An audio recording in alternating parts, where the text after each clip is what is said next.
So therefore, the right people to say that he is not the right person to take up this appointment, as some of you have alluded, not all of you. I am happy that all of you, to say that he is not qualified, it begs the question. I say no. He is qualified. He has 33 years of administrative responsibility in the Ministry of Education, and that gave him relevance in dealing with, you know what it means to run a whole system, one of the biggest units, the biggest sectors in this country.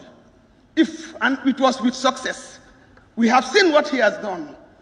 When it comes to credibility, who is here to comment, to ask that issue? It's a moral issue. Ethics. Let us ask ourselves, who is more astute, who is more upright than him? Who can say that I am better than Babukar Suare? Who can say that Babukar Suare has... Madam Speaker, point of order. Point of order. Madam Speaker, point of order. Yeah, I'm rising on a point of order. Yes, please, Madam Speaker, please. What I am here to defend... No. Madam Speaker, point of order, please.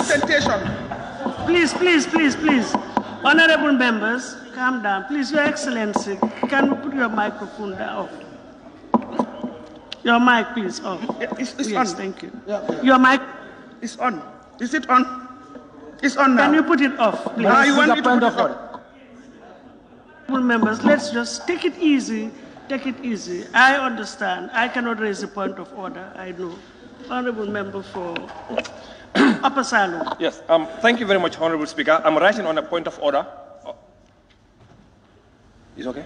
Yeah, I'm rising on a point of order using our standing orders, clause 137. Clause 137, if I may read, says any act or omission which obstructs or impedes the National Assembly in the performance of its functions, or which obstructs or impedes any member or officer of the Assembly, the discharge of his or her duties, or affronts the dignity of the National Assembly, shall be a contempt of the National Assembly, and in addition to any liability in respect therefore under the criminal law. Honorable Speaker, the National Assembly has not taken a position yet. We debated, we have not taken a position yet. What that means is we have not said yes to Mr. Suare, or we have not said no to Mr. Suare. So for the Vice President to impute that we are saying no and asking who's better qualified than him, I think that's out of order. Thank you.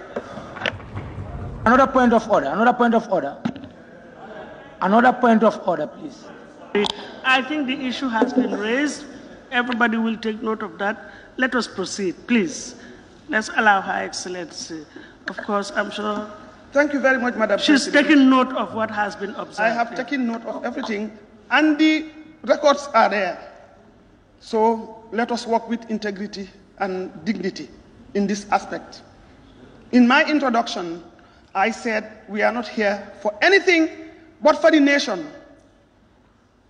And therefore, whatever we do should be in the best interest of the nation. And I am responding accordingly to what issues that have been raised that I feel are necessary to put the record straight. I want to disagree with you that you have not taken a stance, because they said, I have noted that and I think it will be clearly spelled out over there. So let us work with dignity and integrity. I am not here to cite anything. I'm here to represent the state on behalf of His Excellency and the people of the Gambia. So I at least recognize that respect should be accorded to me. I'm standing on very firm footing, not for any political party, but for the Gambia and the responsibility given to His Excellency, the President. So please, I have made that very clear from the word go. Looking at the whole issue. Excellency, just probably a matter of procedure. You understand that the report was laid and it was debated too. And I think what the honorable member is alluding to is the fact that a decision has not yet been taken on the report, whether to agree or not to agree.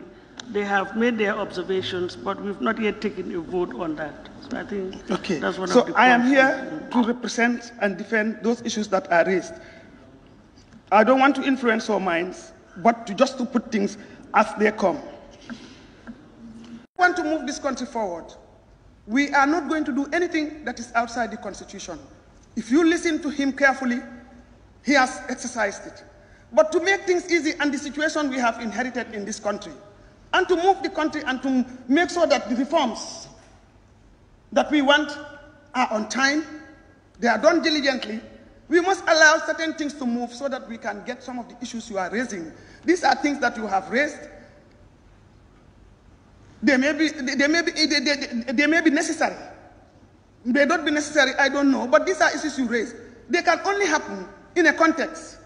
So I think you should start thinking of that when things come in your presence, in front of you, to see how best you can expedite action on them, how you can look at them critically, how you can move with them, and see where we can move forward. But if we keep on, if we want to say that this is our right, this is our right, we all have rights. I have rights also, and I can say we are all contributing to this country because it is absolutely necessary. It is absolutely necessary. So I am appealing to all of you to reconsider and to look at, having reflected, because you have discussed it among yourselves. You have come to see that it's not about legal matters alone. You have come to see that it is not about administrative matters alone. You have come to see that it is about everybody's right and not only abuses and so on, that we will be going after this, we will be happening this. We are talking about the labor laws. We are talking about people coming to complain to you that they have been abused or things have done. Where your right ends, that's where another right begins. So we must understand those dynamics in this chain. And it is those dynamics in this chain that will bring us as a force to see the Gambia, to move the Gambia forward and come up with a constitution that will respond to all these issues we may be raising. We must try to come together to prepare those pillars of democracy that will make us all resonate with that. And we must come together to get the right people, to make sure that they make the right decisions on our behalf, and to make sure that we are together in moving the country forward. And the commitment, this is what we should do. Let us, this is why I am here, to say I have heard, I have taken your words, I have looked at the relevant sections. To my mind, I have not seen anywhere that the president has not done the right thing. And you have acknowledged it directly or indirectly. You have said it. You have talked about it. No person is perfect. None of us here is perfect. And therefore, when we give due considerations, we should not go into moral or ethical issues. We must go into the crux of the matter, that is to look at what is there, what is noted. Those ones will be taken care of. When you have the constitution, you have acts. When you have the acts, you have policies. So this is how institutions work. It's not because of what I want alone.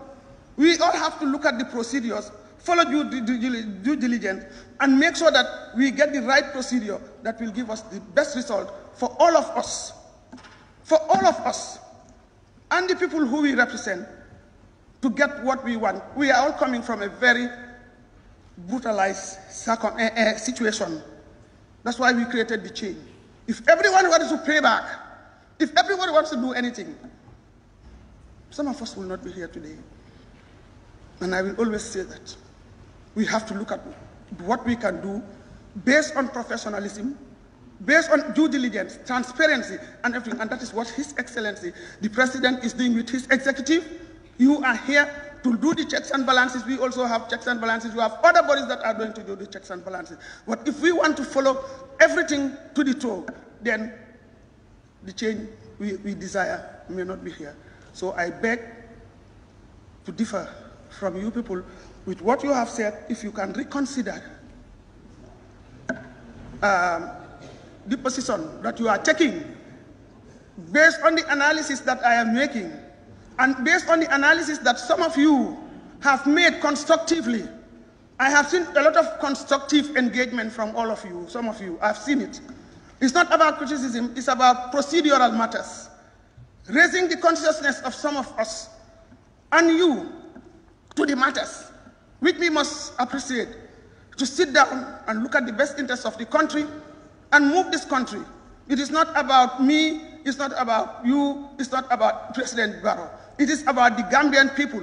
The Gambian people can only move when we work ethically and move forward to understand the whole thing. That is the only way we can move.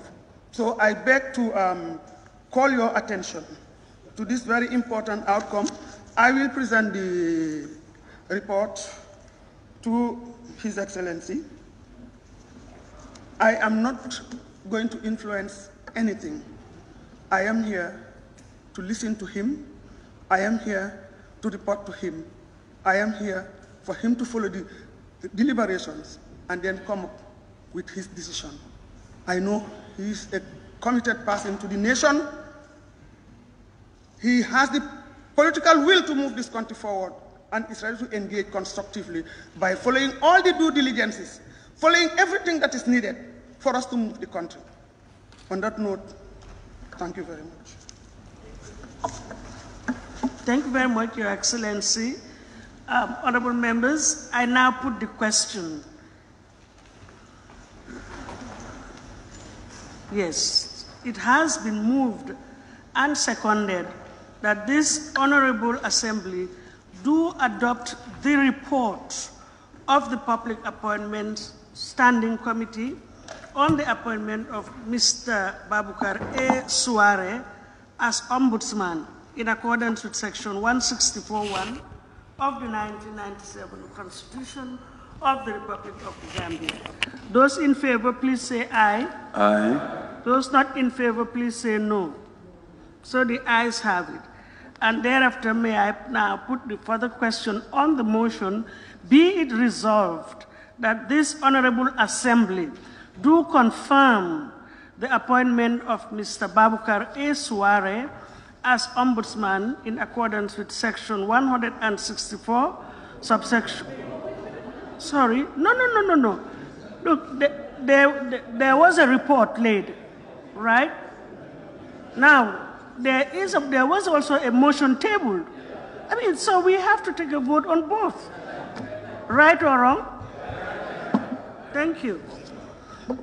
Now, I put the question on the motion, be it resolved that this Honorable Assembly do confirm the appointment of Mr. Babukar A. Touray as Ombudsman in accordance with Section 164(1) of the 1997 Constitution of the Republic of the Gambia.